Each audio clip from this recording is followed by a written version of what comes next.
Приветствую! Это видео для тех, кто уже давно пытается продать свою недвижимость на Северном Кипре, но по той или иной причине ничего не получается. Сейчас мы разберем 5 ключевых ошибок, которые, как правило, тормозят или останавливают полностью процесс продажи. И в конце видео разберемся, что делать, чтобы этого избежать, и все пошло хорошо. Поэтому досматривайте до конца, в конце самое полезное. Меня зовут Антон Витовтов, я основатель и генеральный директор компании DreamHall, профессионального маркетингового агентства в сфере вторичной недвижимости. Итак, к делу. Ошибка номер 1. Вы выставили цену с запасом на торг. Так делают часто, потому что покупателю, если квартира нравится, он, как правило, торгуется, и чтобы он остался с вами, надо ему немножечко уступить, чтобы сделка казалась ему выгоднее. Но вот в чем подвох. Сбросить цену – это хороший инструмент, чтобы дожать покупателя, чтобы он сделал выбор в пользу именно вашего объекта, если он выбирает там из нескольких. Но чтобы до этого дойти, сначала этого покупателя надо привлечь. И чем выше стоимость вашего предложения, а нужно понимать, что прежде чем покупатель пойдет с вами на сделку, сначала ему должно понравиться ваше предложение, то, что он увидит, то, что вы предлагаете. Так вот, чем выше эта стоимость, тем с более дорогими объектами вы конкурируете. И если вы со своим запасом на торг, грубо говоря, попадаете там, к примеру, за 150 тысяч у вас квартира 3+1, и вроде бы это неплохая цена, но за те же 150 тысяч покупатель может открыть Хангеев, а там уже квартиры с бассейнами, с парковыми зонами, ну, в общем, жилье уровнем выше, до вас покупатель просто не дойдет, потому что вы не с теми конкурируете. Вы должны попасть со своим предложением по вашему объекту в ту среду, где вы сможете выиграть эту конкуренцию. И тогда покупатель придет. А вот как убедить его сделать выбор именно в вашу пользу после того, как он пришел, посмотрел и начал торговаться, это уже другой вопрос, но об этом позже. Вторая ошибка.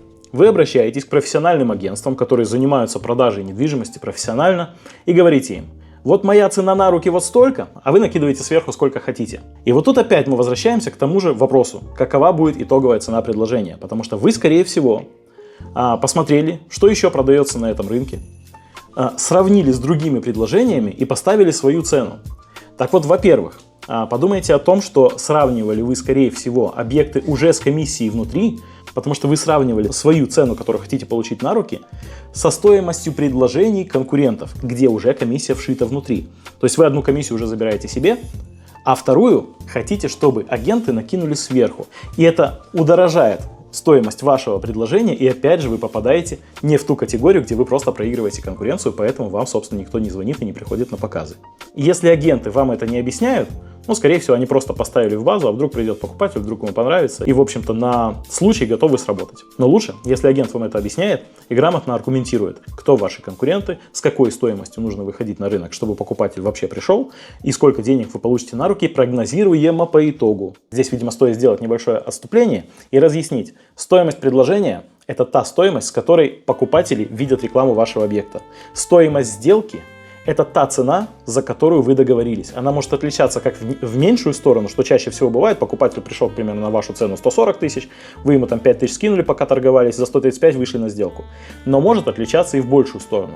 К примеру, вы выставили цену по низу рынка, вам надо продать срочно, у вас, к примеру, там аналитика показывает, что рукав рынка это 120 до 140 тысяч, вы выставили 120, к вам пришло 10 покупателей. Вы провели торги, они все знают, что они торгуются за ваш объект, и, к примеру, за 128 она отлетела. То есть это стоимость сделки, и она может отличаться от той стоимости, с которой вы выходили на рынок. Поэтому это два разных термина, и это нужно понимать. Что я рекомендую делать в этом случае? Если вы хотите определенную цену на руки, и абсолютно уверен, что это справедливая цена, поговорите с вашим агентом, с которым вы работаете, с какой ценой вы будете выходить на рынок, в голове держите, что с этой цены вы заплатите ему комиссию, сколько там ему нужно по вашему агентскому договору. И с этого момента говорите только об одной стоимости, о стоимости предложения, потому что стоимость сделки будет напрямую зависеть именно от нее.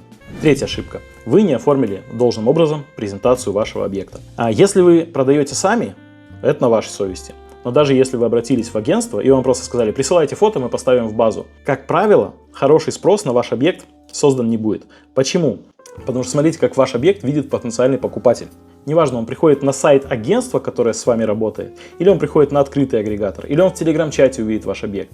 Для него сначала это картинка, короткое описание и цена. И вот из этих одной картинки, короткого описания и цены он делает выбор, кого вообще он будет рассматривать более подробно. Дальше, если он провалился в объявлении или провалился на сайт узнать подробности или начал читать объявление в телеграм-чате, допустим, он опять же сравнивает с теми, кому он провалился, кроме вас. И только если ему это интересно, только тогда он позвонит вам или агенту, или напишет сообщение и попросится на показ. Если коротко, то прежде чем ваш объект продадите вы или ваш агент, каким бы он крутым продажником ни был, сначала должна продать ваша презентация. А это очень маленький объем информации, коротенький, буквально 1, 2, максимум 3 картинки, в зависимости от источника, где покупатель смотрит. Короткий заголовок и цена. Вот на этом этапе уже ваш объект должен выигрывать конкуренцию по сравнению с другими объектами. Если он заинтересовал покупателя, он провалился, прочитал подробности. Если он прочитал подробности и ему все нравится, только тогда он придет с вами разговаривать. Ну или с вашим агентом. Поэтому, что бы я рекомендовал вам делать, это либо самому заморочиться, либо нанять профессионального фотографа, видеографа, человека, который сделает вам качественную медиаподготовку вашего объекта.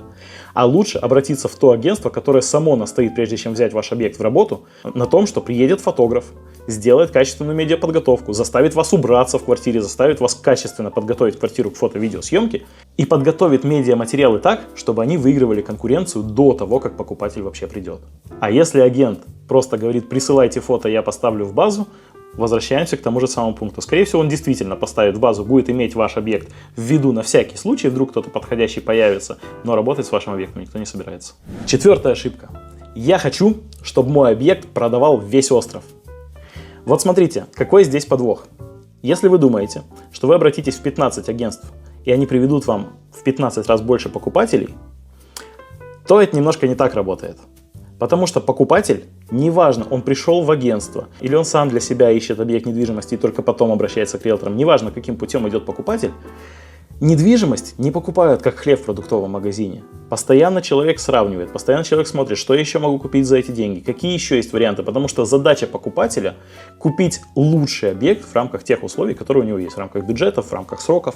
Поэтому он постоянно сравнивает, поэтому он постоянно ищет. И даже если покупатель приходит с агентством, он все равно откроет Хангиев, он все равно будет смотреть, там, может быть, телеграм-чаты, какие-то еще ресурсы, он обратится к другим агентствам. И что происходит, как правило, если ваш объект продает весь остров? Во-первых, часть покупателей это просто отпугнет. Как это так? Одна и та же квартира стоит от 15 разных агентств, тем более с разными ценами, потому что там каждое агентство накинуло сверху, сколько ему надо, да?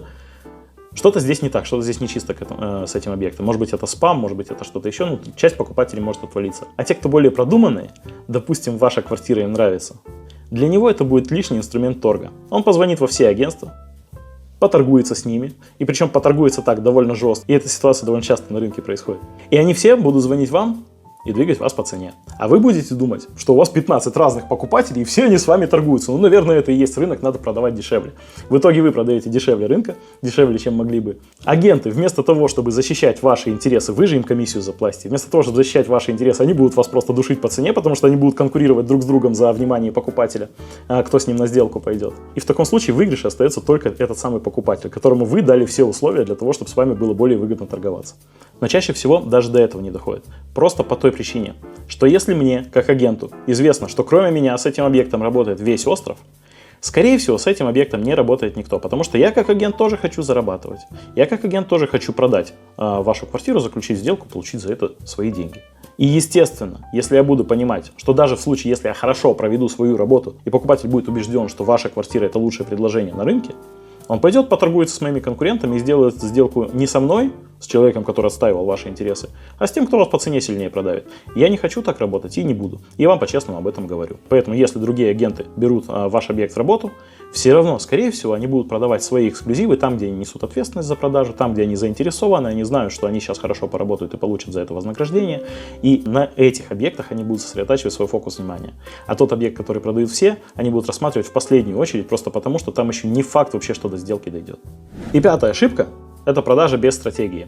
Стратегия — такое пафосное слово, но на самом деле от вас-то даже ничего не требуется. Стратегия, план продажи и вот эти все умные слова — это головная боль агента, не ваша. Если вы доверили продажу своего объекта агенту, от вас требуется только требовать с него отчетность по действиям, как обстоят дела по продаже. Потому что чаще всего собственник дает в продажу, забывает, потом проходит месяц, 2, 3, ничего не происходит, собственник не знает, как идут дела, агент не занимается продажей объекта или занимается, но у него ничего не получается, и ему стыдно вам сказать, допустим, что там успехов никаких нету. Ну, в общем, такое отсутствие стратегии, просто там выставить в базу, выставить на агрегаторы и подождать, вдруг кто-то придет, а никто не приходит, но это редко, когда приводит к результату. Конечно, все лечится ценой, вы можете просто сами позвонить агенту, сбросить цену, и тогда что-то подвинется.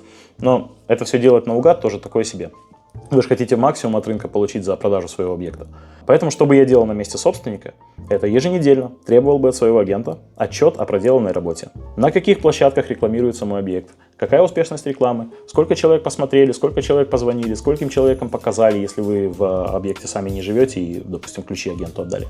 Между нами говоря, вы можете даже не читать с какого-то времени эти отчеты, но требовать с агента обязаны, чтобы просто видеть, что агент работает. Ну и в любой момент, если вы, допустим, понимаете, что ваша квартира по той или иной причине не продается, вы можете открыть отчет, посмотреть, либо сами все понять, либо у агента попросить разъяснения. Вот смотрите, вы мне цифры присылаете, а где продажа? Ну и агент как минимум должен вам ответить, что сделано, какие рекомендации, какие прогнозы. Может быть, действительно там на пару тысяч цену подвинуть, и вы уже попадаете в другую категорию поиска, и все у вас полетит. Работа агента в этом и заключается, чтобы создать спрос на ваш объект. Если этого не происходит, ну, вопросы к агенту.